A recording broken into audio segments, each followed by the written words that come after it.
வாழ்க வளமுடன். வாங்க இன்றைக்கி ஒரு கோஸ் பகோடா பார்க்கலாம். Hello friends, welcome to food mom kitchen. வாங்க இன்றைக்கி கோஸ் பகோடா தாங்க பண்ண போகிறோம்.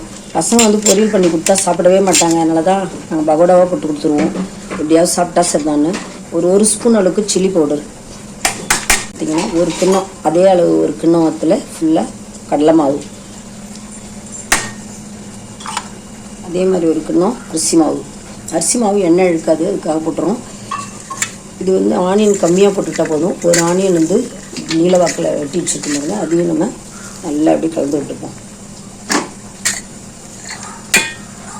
நெக்ஸ்ட்டு கரம் மசாலா, ஒரு அரை ஸ்பூன் கரம் மசாலா போட்டுக்கலாம்.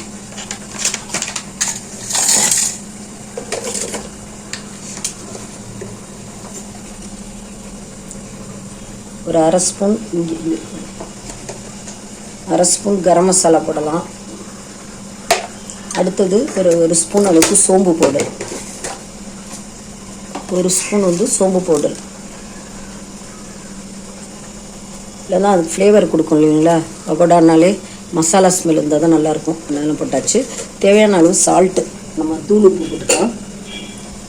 பெருங்காயம் வேணும்னா போட்டுக்கலாம், வேண்டாம்னா விட்டுக்கலாம். சோம்பு போடுறோம்ல, அதனால் விட்டுடலாம். இது தேவையான அளவு உப்பு பார்த்துக்கிட்டு நம்ம தேவையான அளவு போட்டுப்போம். ஒரு ஸ்பூன் குட்டி ஸ்பூன் அளவு போட்டிருக்கேன். நல்லா உதிரியாக பிசைஞ்சு விட்டுட்டு,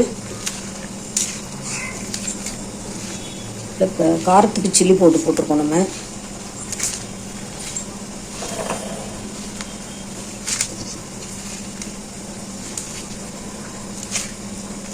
நல்லா பிசைஞ்சிட்டோம். இப்போ தண்ணி தெளித்து பகோடா போடுற அளவுக்கு ரொம்ப நிறையா ஊற்றாமல் தண்ணி தெளித்து பிழிச்சு விட்டுக்கலாம், பிசைஞ்சு விட்டுக்கலாம். உளுத்து விடுற பக்கம் அளவுக்கு வந்தால் போதும். இதில் நம்ம கடைசியாக நான் ஒன்று சொல்ல மறந்துட்டேன். கிறிஸ்பியாக மொறுன்னு இருக்கிறதுக்கு நான் ஒரு மிக்ஸ் வச்சுருக்கேங்க.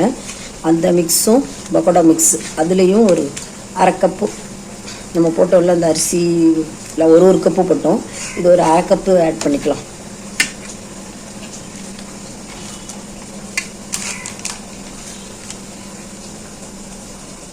இதுதாங்க அந்த கிறிஸ்பி மிக்ஸு. இது வாங்கி வச்சுட்டிங்கன்னா நீங்கள் இப்போ பகோடா சுடும்போது, வடை சுடும்போது, மசாலா வடை சுடுறீங்களா, அப்போல்லாம் அதில் மிக்ஸ் பண்ணிட்டிங்கன்னா கொஞ்சம் கிறிஸ்பியாக இருக்கும், நல்லா முறுன்னு இருக்கும். சிக்கன்லலாம் கூட மிக்ஸ் பண்ணலாம், முறுப்பாக இருக்கும். சிக்கன் 65ல் கூட கொஞ்சம் ஆட் பண்ணலாம். அதுவும் நம்ம ஒரு அரை கப் போட்டுக்கலாம்.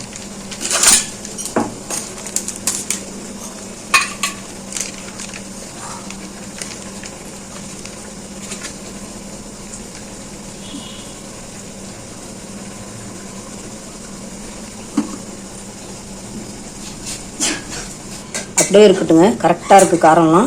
நம்ம பிசைஞ்சிட்டோம், பக்கோடா போடுற அளவுக்கு பிசைஞ்சாச்சு. எல்லாத்தையும் எண்ணெய் காய வச்சுட்டு பார்க்கலாம். பக்கோடா மாவு ரெடி ஆகிடுச்சுங்க. இதில் கடாயை வச்சு எண்ணெய் காஞ்சிட்ருக்கு. எண்ணெய் காஞ்ச உடனே நம்ம பக்கோடா மொறுன்னு சுட்டு எடுத்துடலாம்.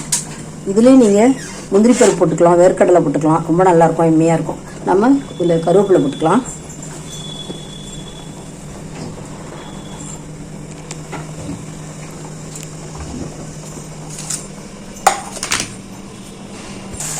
பாருங்கள், கரை முறுக்கு பக்கோடா ரெடி ஆகிட்டுருக்கு. இது பெரியவங்கள்லாம் ஆயில் பண்ண கொஞ்சம் கம்மியாக தான் எடுத்துக்கணும். குழந்தைங்க காய்கறி எடுத்து கொடுத்தா தாங்க சாப்பிட்றாங்க. அதனால் அடிக்கடி இது மாதிரி நான் செய்வேன், குழந்தைங்களுக்காகவே செஞ்சு வச்சுடுவேன்.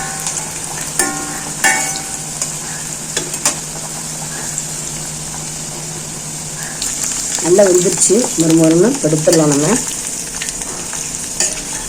கோஸ் நம்ம பச்சையாகவே போட்டுறதால கொஞ்சம் வேக டைம் கொடுக்கணும். மொறுப்பாக கிறிஸ்பியானோன்னு எடுத்துடலாம். கலர் சேஞ்ச் ஆகிடுச்சு பாருங்கள். இந்த ஸ்டேஜில் நம்ம எடுத்துவோம். அடியில் ஒரு டிஷ்யூ பேப்பர் மாதிரி போட்டுக்கலாம், எண்ணெயெல்லாம் எடுத்துரும். இதில் வச்சு நம்ம ட்ரான்ஸ்ஃபர் பண்ணியிருக்கோம் வேறு பாத்திரத்தில்.